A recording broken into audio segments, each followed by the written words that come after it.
chicas, a un nuevo video. Esta vez vamos a hablar del realismo. El realismo es un género que surge más o menos en el siglo XVIII a raíz de una serie de cambios históricos, sociales, económicos y políticos que se dan por ese periodo, gracias a un suceso que deben ustedes conocer muy bien, que es la Revolución Industrial. Sí, y el otro hecho que también va a afectar a estas artes va a ser la Revolución Francesa. Como yo profe de historia no soy, simplemente voy a darles algunos datos de lo que afecta, ¿sí?, a la sociedad, como para que se den cuenta de cómo cambian los paradigmas y es necesario de repente trasladar esto al arte. Bien, en principio decimos que tenemos nuevos actores sociales. Estos son los burgueses. Los burgueses serán por ahí comerciantes que gracias a inversión de capital o apostar a determinado tipo de desarrollo logran adquirir determinados bienes y gracias a esos bienes dinero y gracias a ese dinero poder. ¿Sí? Entonces estos son los nuevos actores sociales que aparecen en esta época. Otra cuestión es que empieza a avanzar la ciencia. Gracias al avance de la ciencia avanza la industria, pero también empiezan a cuestionarse algunas cosas, ¿sí? Como por ejemplo de dónde viene el poder. Antes teníamos una monarquía que le daba el poder Dios al rey, ¿no? Pero ¿existe realmente Dios? De repente cuestiones que antes se entendían como mágicas, bruja, en realidad eran ciencia. Entonces, ¿qué hacemos con eso? No es Dios el que interviene, es la ciencia. Entonces empiezan a aparecer algunas cuestiones vinculadas a esto. Y además, gracias al avance de la técnica, tenemos, por ejemplo, uno de los inventos para el arte más significativos, que es la fotografía.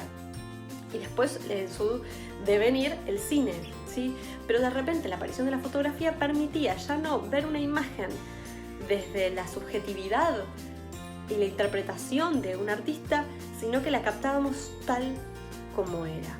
Y esto, si podía hacerlo el arte y la plástica, ¿por qué no lo podía hacer la literatura? Entonces estas cuestiones empiezan a aparecer o a influenciar la manera en que escribimos. Bien, y además decimos que es un género netamente burgués. ¿Qué quiere decir esto? Hasta este momento, las manifestaciones artísticas siempre venían dadas desde el aspecto sagrado, por ejemplo. Entonces no necesitábamos, por ejemplo, poner la firma en las obras, ¿sí?, porque eran sagradas. Dios nos había enviado la inspiración.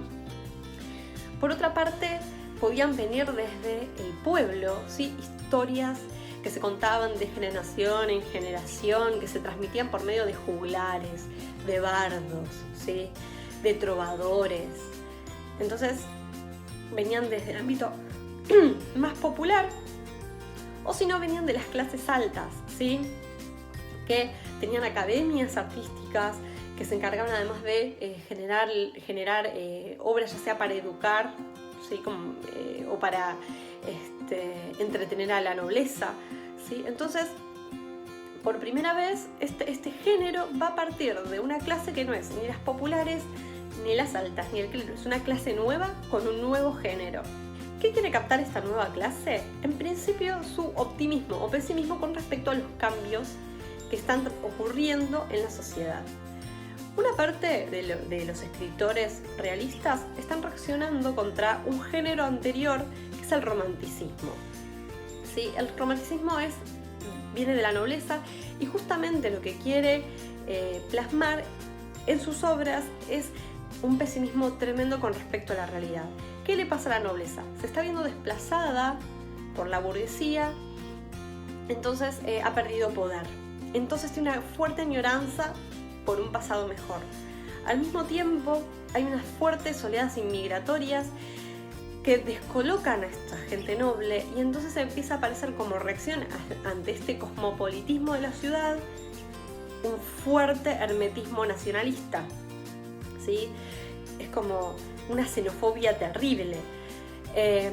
Por otro lado, aparecen, sí, como gracias a la industria o a causa de la industria, cada vez niveles de contaminación más altos. Entonces los nobles quieren trasladarse, o mejor dicho, lo hacen, se trasladan a sus campos y tratan de dejar la ciudad para el pueblo. Y ellos tener sus casas, sus castillos, sus palacios en las afueras. Entonces hay como una nueva comunión con la naturaleza. Y finalmente, ¿sí? Quienes no pueden hacer esto, ¿sí? Se quedan encerrados en sus casas y tratan de ir para adentro, una introspección absoluta. Calculo que ustedes en cuarentena deben haber tenido algún momento de reflexión introspectiva.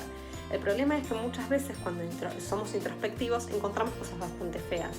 Entonces, ante estas características, un fuerte nacionalismo, gran introspección, vuelta a la naturaleza, pesimismo, etcétera, etcétera, encontramos una literatura que es muy oscura, una pintura que es muy oscura, y asimismo encontramos en esta época un género bastante difundido y extendido que es el terror, ¿sí? Y el fantástico, como una literatura de evasión y de reflexión sobre la sociedad y la naturaleza humana.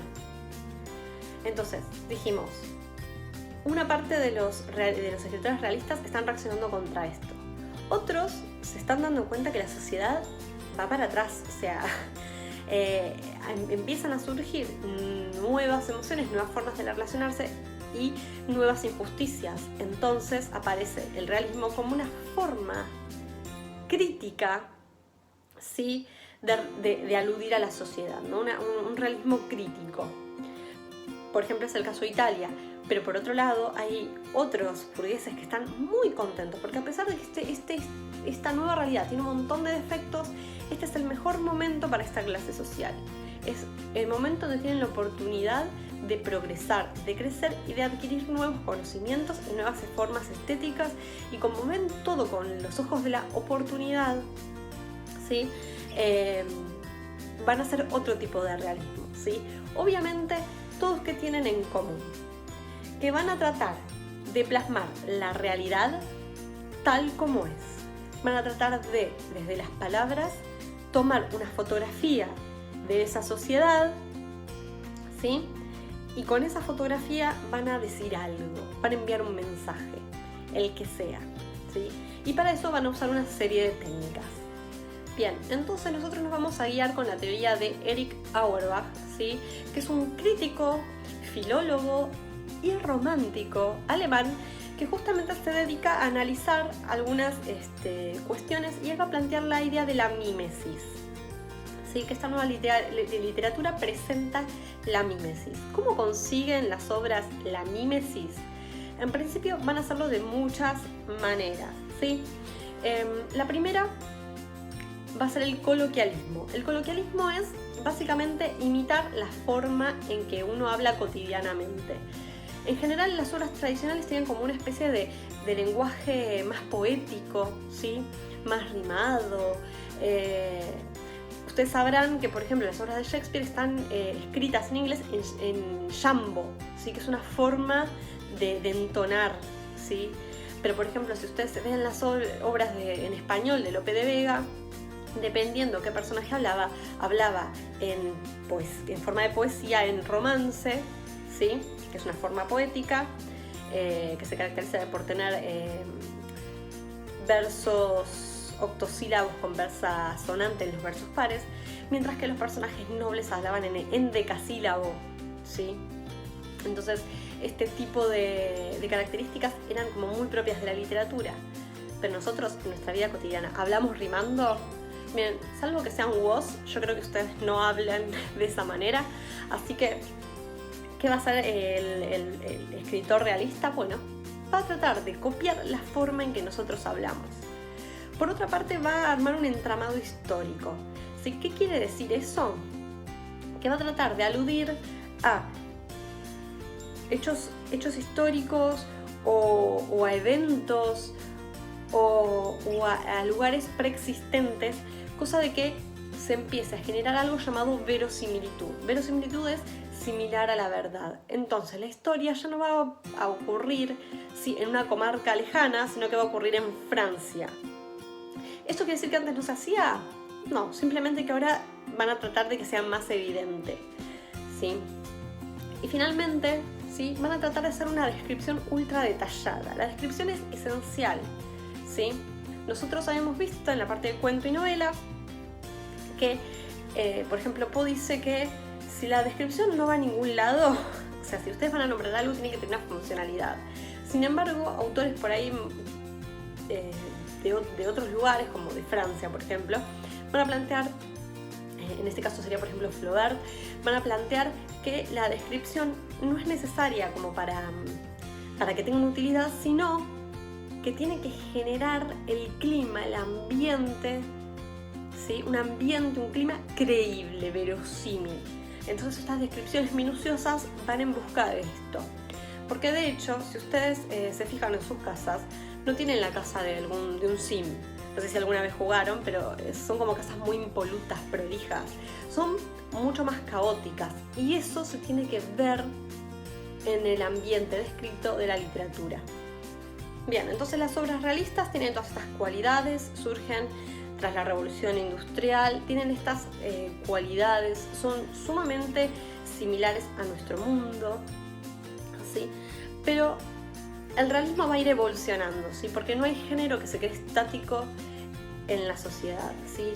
Porque todo cambio cultural va a afectar al arte, ¿sí? Todo cambio de contexto afecta a nuestras vidas y a la forma en que vemos el mundo.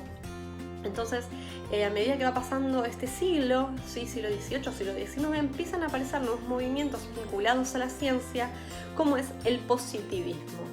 Al positivismo le debemos el método científico, esto de observación, hipótesis, experimentación y resolución, ¿no? Y conclusión. ¿Qué va a ocurrir con esto? Que de repente los escritores van a decir: qué gran idea utilizar a la literatura como un laboratorio social. En ese momento sí van a empezar a surgir una serie de teorías acerca del rol que tiene que tener el Estado en la sociedad, y entonces van a aparecer una serie de pensadores como son Hobbes, Locke, Rousseau, ¿sí? Que van a decir cuál es la naturaleza del hombre. Entonces, ¿cuál es el rol del Estado? Entonces, ¿qué van a hacer? Básicamente lo siguiente. Un autor, por ejemplo Hobbes, va a plantear que si no hubiera Estado, ¿sí? Nosotros los seres humanos nos mataríamos entre todos. Y dice esta frase Homo hominis lupus, que quiere decir el hombre es el lobo del hombre, y que plantea esto, ¿sí? Que somos malos de nacimiento y que es la sociedad la que nos hace buenos. Mientras que otros como Locke plantean que bueno, generalmente estamos bien, que la propiedad privada es un derecho natural, y que la sociedad nos hace malos, ¿sí? Rousseau plantea como que ni fu ni fa, pero sí que es necesario vivir en sociedad porque somos seres gregarios, bla bla bla. Esto a grandes rasgos. Obviamente no soy profesora de construcción ciudadana, así que se los van a preguntar a ellas, cualquier cosa, a ver si les dije algo más. Entonces, ¿qué va a ocurrir durante este periodo? Algunos de esos escritores realistas se van a volver ultra realistas y entonces van a plantear la idea del naturalismo. Entonces van a hacer esto, ¿no? Ver qué pasaría si ponemos a estos personajes, que podrían ser nuestros seres humanos de verdad, en una situación extrema, la que sea, ¿sí? Y vamos a ver cómo se comportan. Probablemente ustedes hayan visto un montón de películas donde los personajes quedan parados en islas o quedan atrapados en algún lugar y entonces empiezan a ver situaciones de discusión de quién tiene el poder y por qué, ¿sí? Entonces ese tipo de literatura proviene en algún punto de esta corriente naturalista.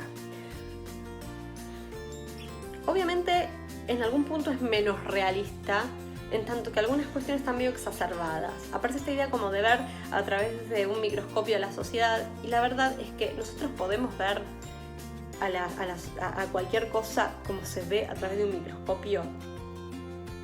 La verdad, mi marido es médico, tiene un microscopio en casa y los tejidos, o sea, mi piel no se ve como él la ve en el microscopio.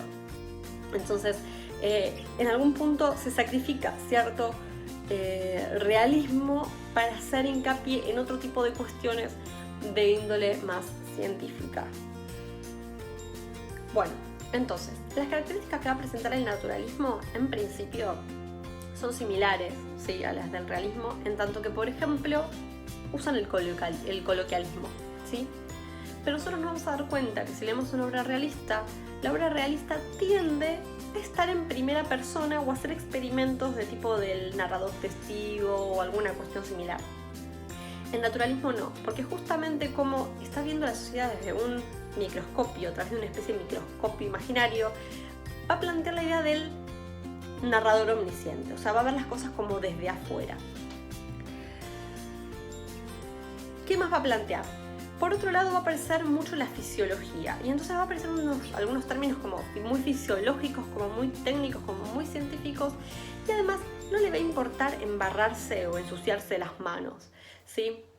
Si hay que mostrar una escena de muerte, va a ser bastante truculenta y grotesca. El sexo, las relaciones sociales se muestran en su más cruda forma, ¿sí? El realismo no, recuerden que en general era bastante optimista o crítico, pero siempre tenía como un manto de que era una buena oportunidad para mostrar la sociedad. Acá no, acá vamos a mostrar hasta el último detalle escondido de la sociedad. Otra cuestión es que como adopta estas cuestiones de la ciencia, en ese momento están las teorías de Darwin, ¿sí?, el evolucionismo, y entonces de repente aparece la idea de evolución, de las leyes del más fuerte y del más apto, o la del determinismo social, ¿sí? Así como un ambiente determina la conducta de un animal, nuestros contextos socioeconómicos y políticos determinan la forma en que somos. Entonces en ese sentido es muy pesimista el naturalismo. O sea, si naciste pobre, vas a morir siendo pobre. Si tu madre es prostituta y tu padre es ladrón, probablemente vos seas prostituta o ladrón y ladrona. Pero si tus padres son ricos y cultos, probablemente vos seas rico y culto, ¿sí? Estamos determinados por el lugar en donde nacemos. ¿Esto es real? ¿Esto es realista? Sobre todo en esa época es medio difícil también de ver eso, pero parecían en ese momento con las teorías del Ambrosio, ¿sí?, o de Darwin, se justificarían estas cuestiones. En algún punto es un género que hoy no está muy bien visto, o nosotros no lo veríamos bien, ¿sí? Nosotros creemos fehacientemente firmemente que todo puede cambiar, que todo lo podemos transformar, pero no era así en esas épocas, ¿sí? El naturalismo surge en el siglo XIX y de hecho en parte fue muy difundido, ¿sí?, gracias a que las teorías científicas avalaban en parte lo que se decía.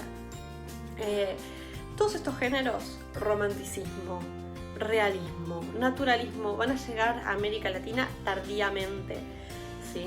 Sin embargo, han sido muy fructíferos, ¿sí?, para la creación de obras nacionales, para la extensión, la diseminación de la cultura y la creación de una base literaria dentro del ámbito independentista libre, ¿sí?, de lo que era el canon de España. Hasta acá llegamos. Espero que se haya entendido, que puedan identificar estas cuestiones en los textos que leen y que incluso puedan reproducirlos ustedes. Les mando un beso enorme y nos vemos en otro video.